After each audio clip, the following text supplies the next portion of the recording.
আসসালামু আলাইকুম। আশা করি সকলেই ভালো আছেন। সুপ্রিয় চাকরি প্রত্যাশী ভাই বোনেরা, যুব উন্নয়নের যে বিশাল বড় নিয়োগ সার্কুলারটা প্রকাশ করা হয়েছিল, বর্তমানে এখনো কিন্তু এইটার আবেদন চলমান রয়েছে। তো এই সার্কুলারে যারা আবেদন করেন নাই, অবশ্যই আবেদন করার চেষ্টা করবেন। কেননা এই সার্কুলারে শুধুমাত্র এসএসসি পাস করে ১০৩টি পদ রয়েছে, অফিস সহায়ক পদে আবেদন করতে পারবেন।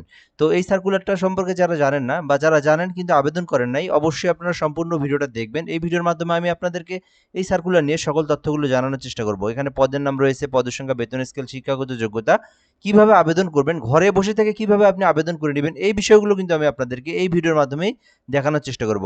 তো অবশ্যই এই ভিডিওটা আপনারা একেবারে ধৈর্য সহকারে শেষ পর্যন্ত দেখবেন, তাহলে আপনারা যুব উন্নয়ন অধিদপ্তরের নিয়োগ সার্কুলারটা সম্পর্কে সকল তথ্য এই ভিডিওর মাধ্যমে জানতে পারবেন।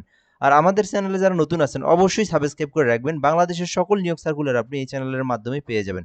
যুব উন্নয়ন অধিদপ্তরের রাজস্ব খাতভুক্ত নিম্ন বর্ণিত শূন্য পদে সম্পূর্ণ অস্থায়ী ভিত্তিতে জনবল নিয়োগের নিমিত্তে নিম্নোক্ত শর্তে জন্মসূত্রে বাংলাদেশের নাগরিক স্থায়ী বাসিন্দাদের নিকট থেকে অনলাইনে আবেদনের জন্য আহ্বান করা যাচ্ছে। অর্থাৎ এটা হচ্ছে যুব উন্নয়ন অধিদপ্তরের রাজস্ব খাতভুক্ত সরকারি স্থায়ী নিয়োগ সার্কুলার। বলতে পারেন এখানে অস্থায়ী লেখা আছে। সরকারি সকল নিয়োগ সার্কুলারে কিন্তু অস্থায়ী লেখা থাকে। এটা আপনার ২ বছর পরে আপনাকে কিন্তু সেটাকে স্থায়ীকরণ করা হয়। তো এগুলো কিন্তু সরকারি রাজস্ব খাতভুক্ত স্থায়ী নিয়োগ সার্কুলার, যেখানে বাংলাদেশের যে কোনো নাগরিক ৬৪ জেলার যে কোনো প্রার্থী আবেদন করতে পারবে। ছেলে হোক মেয়ে হোক সকলেই কিন্তু এই নিয়োগ সার্কুলারে আবেদন করতে পারবে। এই ছিল মূলত বিষয়। তো এখানে পদের নাম হচ্ছে একটাই, সেটা হচ্ছে অফিস সহায়ক নিয়োগ দেওয়া হবে। ২০তম গ্রেডে যারা অফিস সহায়ক নিয়োগ সার্কুলারগুলোতে আবেদন করতে চান, আপনারা কিন্তু এই যুব উন্নয়নের অফিস সহায়কে আবেদন করতে পারবেন। এগুলো কিন্তু অফিসিয়াল চাকরি, অফিসিয়াল জব, অফিসের মধ্যে জব করা আর কি। তো সরকারি চাকরি। তো অফিস সহায়কে আবেদন করতে চাইলে করতে পারেন। এই নিয়োগ সার্কুলারটা সব থেকে বড় নিয়োগ সার্কুলার। ১০৩টি পদ রয়েছে এখানে। ১০৩টি পদ রয়েছে, বর্তমান আবেদন চলমান রয়েছে। শুধুমাত্র এসএসসি পাস আবেদন করতে পারবেন। এখানে বলা হয়েছে কোনো স্বীকৃতি বোর্ড হইতে মাধ্যমিক স্কুল সার্টিফিকেট, অর্থাৎ শুধুমাত্র এসএসসি পাস থাকলে অফিস সহায়ক পদে আবেদন করতে পারবেন। এই ছিল মূলত বিষয়। তো যারা এসএসসি পাস করছেন এটাতে আবেদন করবেন, তবে অবশ্যই তাদের ক্ষেত্রে একটা বিষয় রয়েছে, আবেদন করতে বয়সটা কিন্তু ১৮ হতে ৩২ মধ্যে থাকতে হবে। অর্থাৎ আপনার বয়সটা ১৮ বছরের নিজেও হবে না, ৩২ বছর প্লাসও হওয়া যাবে না। যাদের বয়স ১৮ থেকে ৩২-এর মধ্যে তারা এই অফিস সহায়কে আবেদন করতে পারবেন। এরপর আমরা এখান থেকে দেখব আবেদনের যে মূল গুরুত্বপূর্ণ বিষয়গুলো। এই আবেদনটা কিন্তু এপ্রিল মাসে শুরু হয়েছে শুরুর দিকে। এইটা কিন্তু চলমান থাকবে একেবারে মে মাসের ১ম দিন পর্যন্ত। অর্থাৎ আবেদনটা বর্তমানে চলমান রয়েছে। এই আবেদনটা আপনি এপ্রিল মাসের শেষ তারিখ পর্যন্ত করতে পারবেন এবং মে মাসের ১ম দিন অর্থাৎ ১ মে আপনারা আবেদন পর্যন্ত করবেন এই সময়ের মধ্যেই।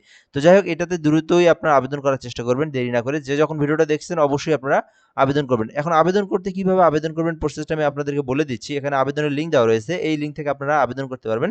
আপনি চাইলে কিন্তু আমাদের মাধ্যমে ঘরে বসে থেকে আবেদন করে নিতে পারবেন। একদম নির্ভুলভাবে আপনি আবেদন করে নিতে পারবেন। শুধুমাত্র এই সার্কুলার না, বাংলাদেশের সরকারি যেকোনো সার্কুলারের আবেদন ঘরে বসে থেকে নির্ভুলভাবে আবেদন করতে এই নাম্বার হোয়াটসঅ্যাপে এসএমএস করবেন। আমরা কিন্তু আবেদনগুলো করে দিয়ে থাকি। তো আপনি আমাদেরকে এই নাম্বারে হোয়াটসঅ্যাপে এসএমএস দিয়ে বলবেন কোন সার্কুলারে আবেদন করবেন। তো আমরা একটা ফর্ম দেবো, ওইটা পূরণ করে দিবেন।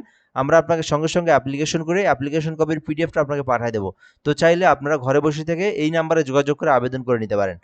তো এই ছিল মূলত বিষয়। তো এর পরবর্তী আমরা যে বিষয়টা দেখাবো, যারা নিজেরা আবেদন করতে পারেন, যাদের নিজেদের ল্যাপটপ কম্পিউটার রয়েছে, নিজেরা যারা আবেদন করতে পারেন তারা এই লিঙ্কে প্রবেশ করে আবেদনটা করবেন। এই লিঙ্কে প্রবেশ করে আপনার সকল পার্সোনাল তথ্য, এডুকেশনাল কোয়ালিফিকেশন, সর্বশেষ একটা ছবি এই অনুযায়ী সাইজ অনুযায়ী কেটে নিতে হবে ৩০০x৩০০ পিক্সেল এবং একটা স্বাক্ষর লাগবে ৩০০x৮০ পিক্সেলের। এগুলো আপনারা ঠিকঠাক করে নিয়ে তারপরে কিন্তু আপনারা আবেদনের পেমেন্টটা আবেদনটা করবেন। আবেদনটা সাবমিট করার পরে একটা সরকারি ফি রয়েছে, যেটা কিন্তু আপনাকে প্রেরণ করতে হবে।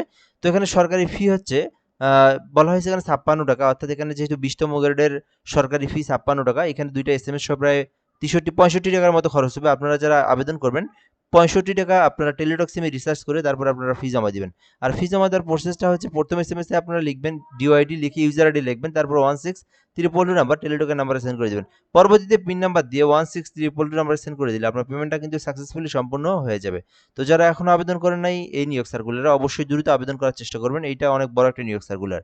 আর এই নিয়োগ সার্কুলারে যারা নিজেরা আবেদন করতে পারতেছেন, নিজেরা আবেদন করবেন, আমাদের থেকে একটা সাজেশন নিতে পারেন। তো যাই হোক, এ পর্যন্ত ভিডিওটা। ধন্যবাদ, ভালো থাকবেন। আসসালামু আলাইকুম।